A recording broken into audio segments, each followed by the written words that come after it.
నమస్తే, welcome to మెగా9. This is Tejaswi. ఇవాళ కోనసీమ జిల్లా కేంద్రం అమలాపురంలో భారీ వర్షం కురిసింది. ఉరుములు, మెరుపులతో కూడిన భారీ వర్షం కురవడంతో రోడ్లన్నీ జలమయమయ్యాయి. జనజీవనం స్తంభించింది.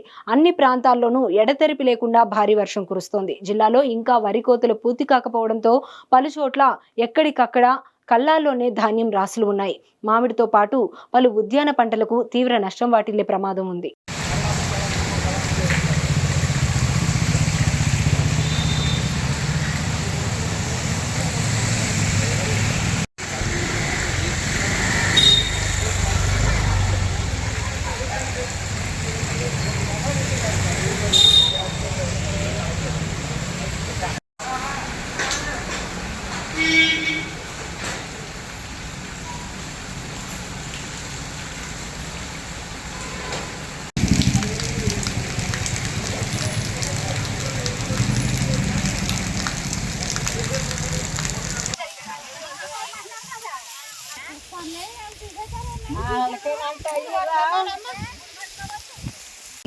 గడ్డి నెమ్మికి కింద నెమ్ములు అవుతుంది అనమాట మళ్ళీ.